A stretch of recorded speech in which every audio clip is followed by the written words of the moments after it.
Story's weak. If you like Subnautica 1, you'll like this game, though. Atmosphere, visuals, audio are all excellent, of course. There's really no other games like it, so it's pretty original. And I would give it probably an 8 out of 10. I would give it the first Subnautica a solid 9, though. So the first Subnautica, if you haven't played it, I feel better because it doesn't have this awful story.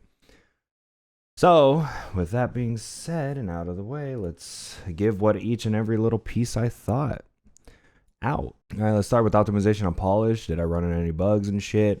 I did. I ran into quite a few bugs, but I ran into quite a few bugs, but I didn't run into a lot of crashes, which is more than I could say for the first Subnautica. I had a shit ton of crashes for the first Subnautica. That might have been because at the time it was on the original Threadripper, which was like the most terrible thing for gaming that I've ever experienced, and I bought it because I'm an idiot, falling for hype on like all the tech channels and shit. I should have listened to them in the first place about how it's made for like, like actual productivity and shit.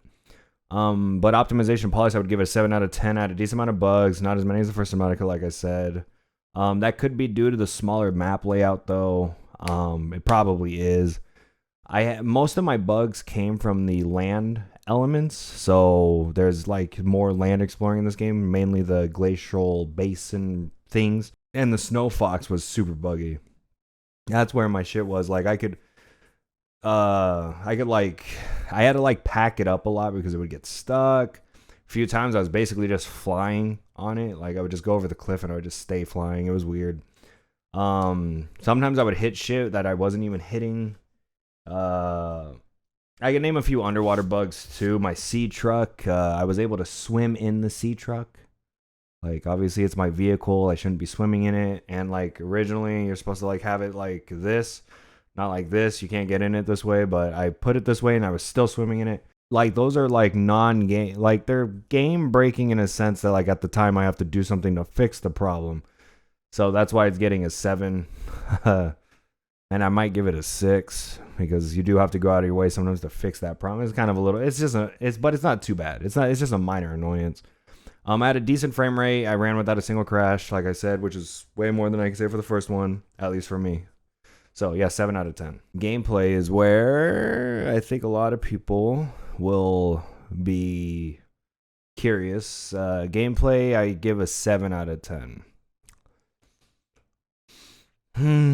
So I played survival mode in Below Zero, so I won't be rating like the creative mode survival or the non-survival mode, but it's still survival and whatnot. This is still a Subnautica survival game. You need water, food, air, because swimming, ocean, air, go up. You need to scan parts to it's basically Subnautica 1. But if you haven't played Subnautica, you scan parts, you make your vehicles, you make your base to collect more materials. A lot of what hinges on how long you take to play this game and do that is like getting over your fear of the scary ass ocean planet.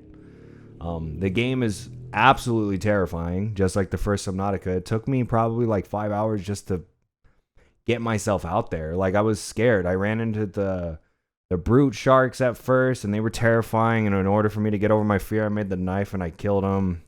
Then when I ran into the squid sharks, I literally had in the purple area, not the purple vent area, but like the purple area. I was like collecting like gold and diamond, and I was scared shitless. And I was like, oh my God, what do I do? Those things make terrible fucking noises. And I killed 2. There were 2 in there. I killed those 2, and then later on you find an area with like 80 of them. I'm not going to kill them all. You just kind of have to get over your fear that these things are down there. And it's very scary. Like Subnautica is very terrifying. Also the combat, obviously, like with the knife isn't that great. They got rid of the stasis rifle, so you can't kill like the leviathans if you run into them, which I kind of you can kill them in the prawn suit, which is what I did. But also for the survival aspect, like finding water is a nuisance. The best way to still get water in this game is bladderfish. You could get more water, but like just collect like 1 million bladderfish at first. Just make water out of all of them. It just made life so much better. I never had to worry about water. Every time I went back to my base, I like loaded up my seatruck with like 10 waters. I went out, bro. That's another thing though, is like this game kind of rewards. It just keeps piling up. You continue to get like more stuff. You get better, or not better. It's not better, right? You're not getting better at Subnautica. but you're getting more established. Also, another thing about the gameplay, which everyone wants, probably loves this game about, is the Leviathans. There is more Leviathans. 2 are cool, the underwater ones, and then 1 is a fucking nuisance, the ice worm, the one they like literally put like on trailers and shit. It's the most annoying fucking thing. The whole land exploring was the most annoying thing in the universe. First, since you're exploring in like below zero temperatures, below subnautica below zero, you got also a temperature gauge to determine how cold you're getting, and you need to find warmth. You're never going to run out of warm air because there's plants that give you warm air. There's hot peppers. There's caves. There's geysers. And it's like, I don't think I ever was really, I built the cold suit for the achievement. And in all reality, I probably didn't need to build it. Basically, it's like there just to be in there. Make it harder a little bit, just a little bit harder. Okay, maybe a lot harder. So that's kind of there just to be there to show you it's cold, but it doesn't really do anything. Then the rest of the traveling is absolute terrible when you get to the ice worms, right? At first it's cool. On the main side of the glacial basins with the 2 bases, it's just snow stalkers and penguins and like some seals. I forgot what the seals were called. And you got your snowfox, your hover bike. But when you get to where the fucking ice worms are, you're going around on your fucking snowfox. That's the most terrible thing in the universe because all the ice worm has to do, it's a hover bike. Let me say this first. It's a hover bike, right? You're not touching the floor, right? You ever play Pokemon and you have a flying Pokemon and the enemy Pokemon will use Earthquake and it doesn't affect your Pokemon because he's flying? It should be the same for the hover bike, kind of. But every time the Earthworm, no matter how fucking far, Ice worm, no matter how fucking far they are, they could be across the fucking map. They peek their head out, you have to get off the snowfox. At least for me, that must be a bug, right? Because every time I just heard it, my character would be forced to get off. It was the most annoying fucking thing in the universe, right? The most annoying every 2 fucking seconds, right? And I never even died to them. They were just fucking annoying. And it makes it worse, right? You can't knife them. They're just invincible creatures. These giant 90-meter ice worms are invincible. I should be able to knife it so it runs away. But no, we got to be oh, this is going to be so cool. Look at the ice worm. It's the most annoying piece of shit in the whole entire game. Absolutely.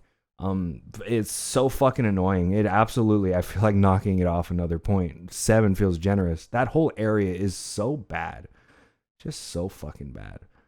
So the glaciers was really bad, but everything underwater was cool. Even though it's smaller than Subnautica 1, it is really, really cool. So yeah, my really big nuisance was the land exploration, because my bigger nuisance is in story and characters, which is next. So yeah, gameplay 7 out of 10. Story and characters gets a 3. This game's story is so bad. It is so generic, it is so bland, that at the end of the day, it would have been better if there just wasn't a fucking story, in my opinion. I think the whole Margaret Robin thing was cool, figuring out what the humans were doing on the planet and shit, obviously. But Alan is the worst part of this fucking game. It doesn't make, in a game that immerses you so well, and this is where I give the game credit later on, in a game that immerses you so well, your story was the opposite of immersive, right? I was not immersed into this bitch at all. At all. So you meet this character, Alan, this alien, and when he's asking for help, and he's downloaded onto his little alien, terabyte hard drive, and you go to him for help, and you're like, oh, I could download you onto my PDA, but he downloads himself into your cerebral cortex. And Robin is just I don't like that. That was really invasive, which it is, obviously. But this is where it gets so stupid. It becomes a generic, the aliens trying to understand the human. You have emotions? What's an emotion? It's like your blood cells are going everywhere. Like, what, dude? And it makes it worse when Alan's like, oh, we used to have physical bodies. We did like 27 different DNAs of different aliens. You're telling me you don't know what emotions are? Oh, it's because, and then some people might say, oh, it's because they downloaded their consciousness, they forgot.